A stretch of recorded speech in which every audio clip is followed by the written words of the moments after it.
I've always dreamt of having a home media room where I could set up a huge screen and a proper home theater. And now that I have a house with a basement, I've luckily been able to do that. Now first I considered getting some kind of a huge TV, but 80 inches is really about the biggest you can go without having to spend multiple thousands of dollars, larger TVs costing what they do. Plus the space on the wall was really calling for something much bigger in order to fill the room properly given the dimensions and my planned viewing distances. And I didn't want the regret of wishing I got something bigger after I was all done. So after figuring out what it would cost to get a decent home projector setup, I opted to go that route. And in this video, I'm going to be reviewing the projector and screen combo that I went with, and go over some of the pros and cons I discovered in the process. And hopefully that will answer any questions you might have if you're considering something similar for your own home setup. Now as it turns out, you can get a pretty solid projector for less than $1,000, which is a great deal considering how big of an image you can get versus the size of like an equivalently priced TV. Now the projector I decided to go with was this Benq HT2050. I chose this projector after doing some research, but it's not something I spent hundreds and hundreds of hours researching. It's a projector that's recommended by wirecutter.com and some other sites online, and it has an excellent rating on Amazon of 4.6 stars with over 250 reviews, so that's pretty good. And with those indicators and a price of less than $800, I was comfortable with that and decided to go for it. So what I want to do is I want to take this down and then take a little bit of a closer look at the projector itself. So this is the Benq HT2050. It's a 1080p 3D capable DLP projector. The projector is rated at 2200 lumens with a 15,001 contrast ratio. I don't get too caught up in specs like that usually. I'll just try to find out what the consensus pick is for a particular item based on a specific price point and then go with that. And this is the one I found. I do want to go over the inputs on the back here. It's pretty straightforward. It has two HDMI inputs, which most people probably only need one since they'll be plugging in off a receiver. It has a 12-volt trigger port, which I actually had to look up what that does. And it's for when you turn the projector on, it can send a trigger signal to something like an automatic drop-down projector screen or some motorized blinds, but I don't have anything that fancy. There's also a regular and mini B type 1.5 amp USB ports for if you want to power something like a Chromecast or Fire Stick or other powered USB device. Then it has an old VGA style video connector if you want to hook up an old laptop or computer. And this other RS-232 port, which is like an old serial port. I don't know what you would even really use that for. It also has the flexibility to input component or composite video signals in case you have some older type video components. And finally, it has RCA audio inputs and an 1/8 inch audio input and output for if you want to maybe plug in some headphones. There are also some controls on the top of the unit where you can get into the menu settings, power the unit off and on, change your input source, control the volume, and adjust what's called keystone. Keystone correction is a way to adjust for mounting the projector at different heights, and what it does is it tilts the picture geometrically, kind of just depending on the projection angle you have, so that it helps ensure you're projecting the image flat onto the screen. And you can see on screen here, this is the adjustment that it makes. So along with the keystone correction, you get a good amount of other adjustments as well, just to make sure your image projects to the right size for whatever screen you're using. Now this Benq can project an image as small as 60 inches diagonally, all the way up to 180 inches. And you can set it as close as 5 feet from the screen all the way back to a little over 19 feet. I personally have mine set back about 13 feet from a 120-inch screen, and I'll talk a little bit more about the screen I chose later in the video. As you can see from this chart, there's a decent amount of range where you can place the projector for any given screen size, and that gives you some flexibility in the install process. Now behind this little door, you can take a look at some of the other controls to help you get the image dialed in. You have a vertical lens shift that lets you shift the image up or down about 10 degrees. And this helps also compensate for different height ceilings or surface levels you're going to place the projector on. There's also a zoom dial here to make the image bigger or smaller, and then a nice smooth firm focus ring so that you can get the projected image as sharp as possible. And let me quickly demo these adjustments for you just so you can get a feel for them. So the first thing is the vertical tilt shift. That moves it down 5 to 10 degrees. You can see it just kind of shifts the lens down so it projects the image further down.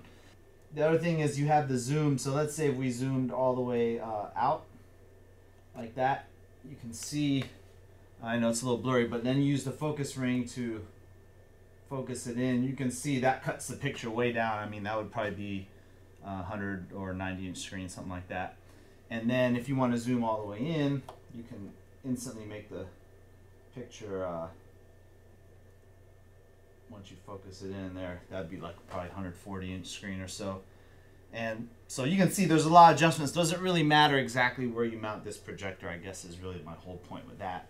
So the other thing I want to show you here, if I just back that up, you'll see at the top where I have it mounted, Now with this mount, there's a lot of different bolts, Allen wrench bolts you tighten down, so you can do a lot of different things with the picture where you're limited with the lens adjustments. Like you can tilt this, rock it left and right. You can see you can move it along the horizontal plane a bunch, and even vertically shift it up and down as much as you need. So there's a lot of adjustment there. There's a lens cover on the front of the unit as well, which I always just leave off, and you want to make sure you never look into the lens directly because the bulb is really bright as hell. It uses an almost 300 watt bulb, which is rated to last anywhere from 5,000 to 7,000 hours. So just depending on your daily usage, it should last you a minimum of a couple years, with a replacement costing around 250 bucks. There's also a usage meter in the menu you can see, so you can check how many hours you have on the current bulb. Now if we take a look at the sides of the projector, all around there's 3 total cooling fans, and the bulb, that's because the bulb gets really hot, and if you're going to use this in a smaller room or plan on sitting right next to it, just know that it turns into a mild space heater with the amount of hot air it blows off.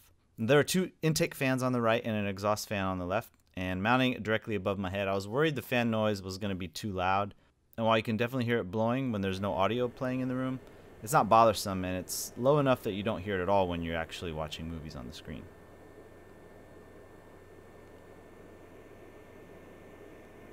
For those of you that are familiar with audio levels, the fan noise is rated at 27 decibels. There are also mounting feet here on the bottom of the projector and a small adjustment towards the front as well. So if you're laying it on a flat surface, you can kind of have those extra adjustments. Now, unfortunately, I don't have a surround sound system set up with my projector, so for the time being, I just use the built-in speaker here on the back of the projector. So if you weren't planning on hooking up any speakers yourself with this unit, or were holding off like me, you can still get some audio output, which is great. Now, I don't know if it's because it's mounted above my head or what, but it gets plenty loud too, and sounds better than most built-in TV speakers I've heard anyway. Yeah, cool!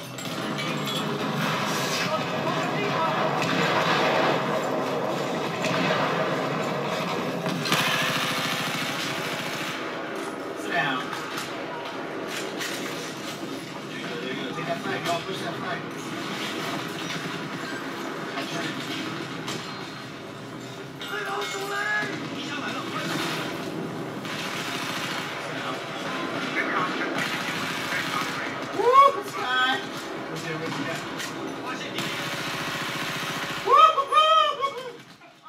Ultimately though, I'll do a video on the audio portion of the setup once I get surround sound system all hooked up. Also, the HDMI port is CEC compatible, so that you can control the projector from other CEC capable devices to be able to power on and off the projector with their remote. I have an Apple TV hooked up to the device, and I'm able to control the volume on the projector by using my Apple TV remote. So speaking of remotes, the projector comes with its own backlit remote, which gives you the ability to control everything from power on and off to picture quality, volume, brightness, colors, and access to everything else in the menus. The only thing you can't control are the manual lens control things like the focus, zoom, and tilt. Once I got everything set up though, I never really had need for the remote, but it's definitely nice to have, and you can program any good universal remote to do the same functions. Alright, so definitely we got the first stage finished here, which is just to get the projector working and showing something on screen. I just had to get it mounted up at the ceiling, so instead of talking over through the next couple minutes, I'm just going to kind of let a couple minutes of video play just to show you the process I went through to hook it up.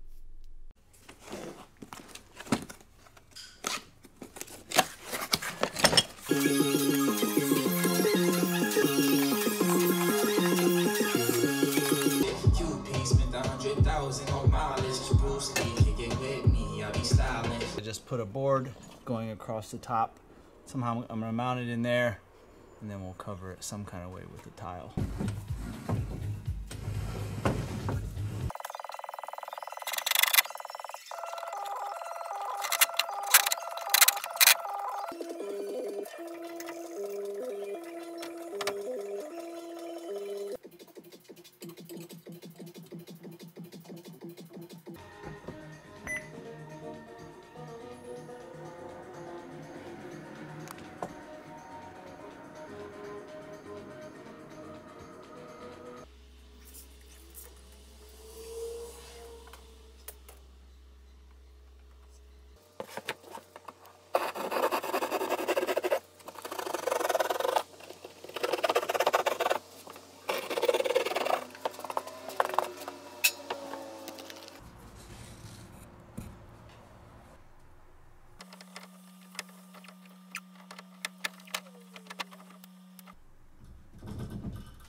So that's it really for the projector itself. I'll go over some of the basic menu adjustments, but I want to just first take a minute to talk a little bit about the screen.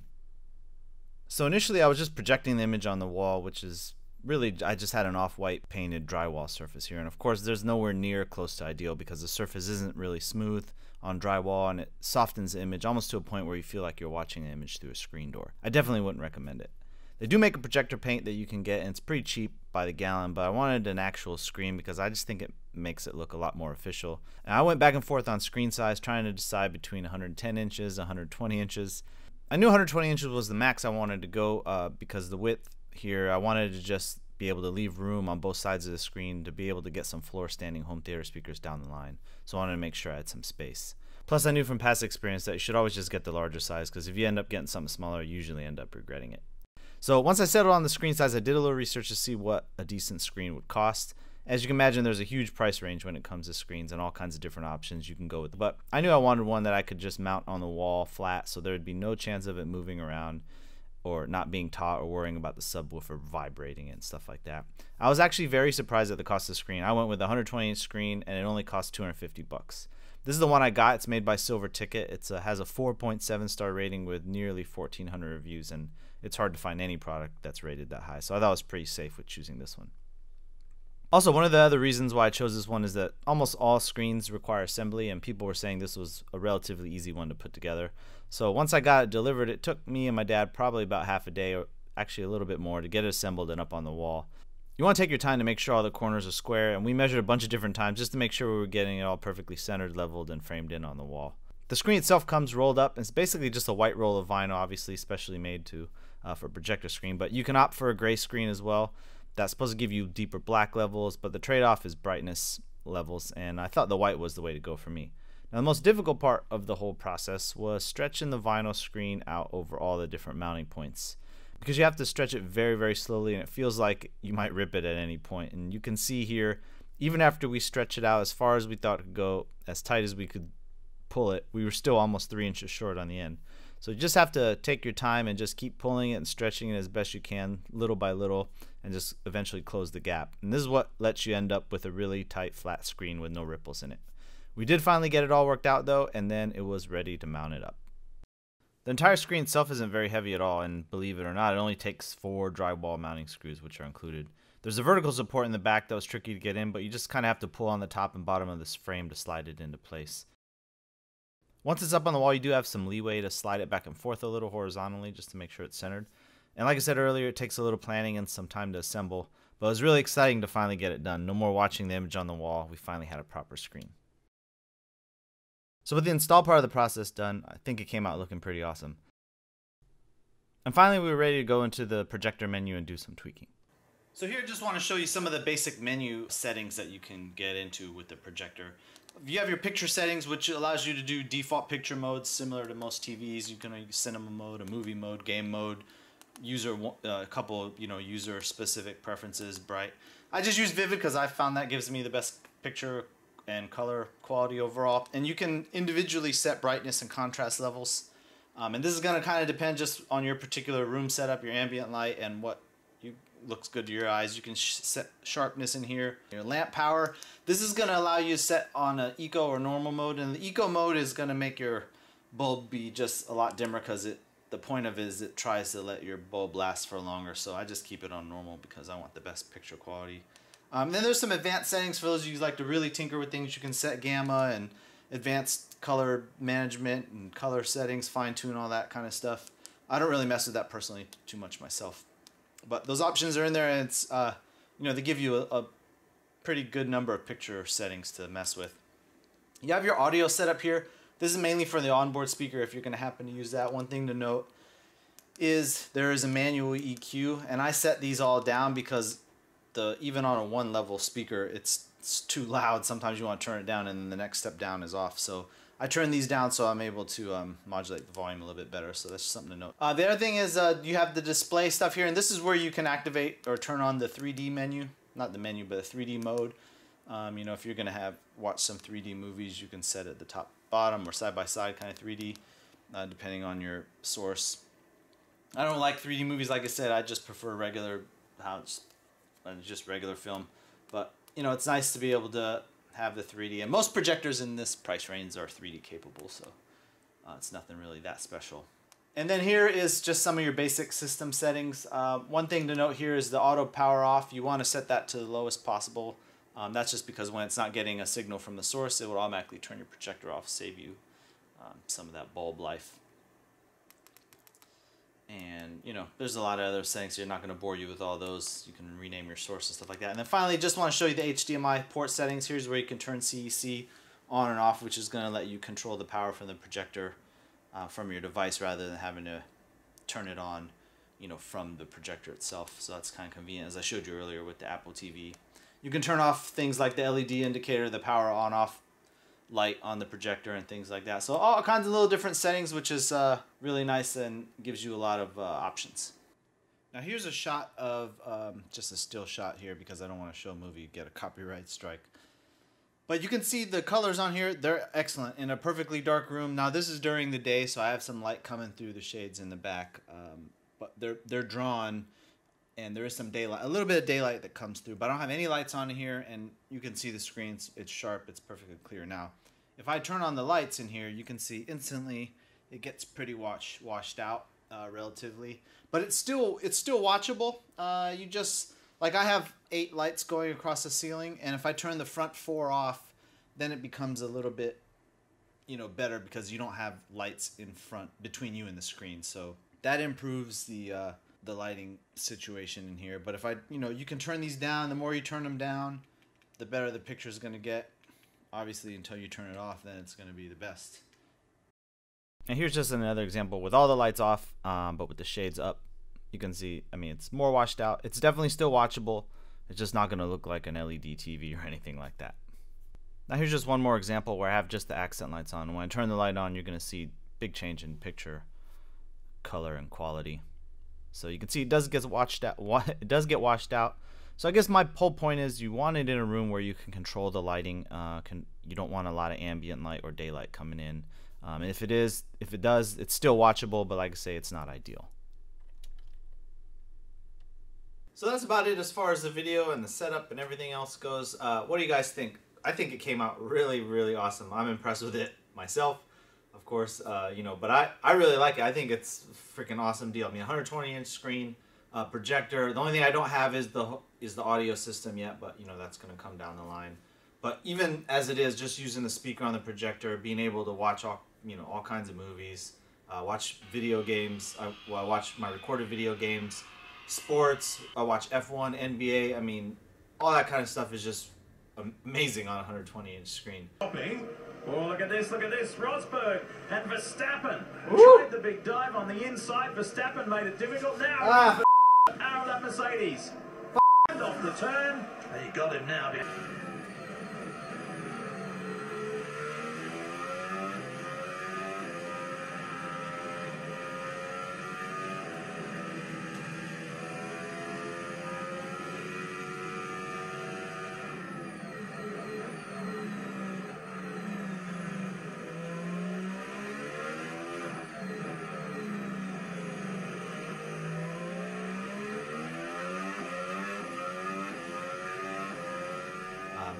I was worried that maybe it was going to be too dim to watch during the day or too dim in any kind of lit room. And I would say if you're using a projector, if you're planning to set it up in a living room or someplace where it isn't typically dark or you can't darken it completely, I would say probably be better off getting a TV because you definitely want to be able to have the room as dark as possible when you're using it. It's still watchable during the day or even with lights on, but it's just, I mean, it's easily 3 times better when the lights are off. It's probably one of the best investments I've made in home audio and video in my life, really.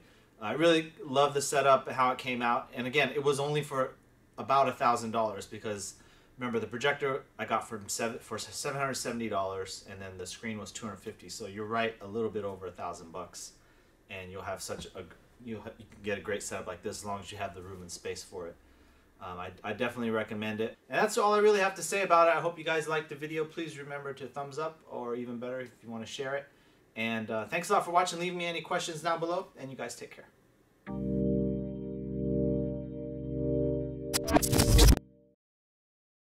If you guys like this video, you won't want to miss the other videos that got coming out regarding the lighting I set up in here and some of the advanced effects I do with some cool apps I got. Also, I'm going to be going over my entire movie library setup and how I stream all my movies just using one app called Plex on the Apple TV. It's a really slick setup. So make sure you hit the subscribe button to see those when they come out. Thanks a lot.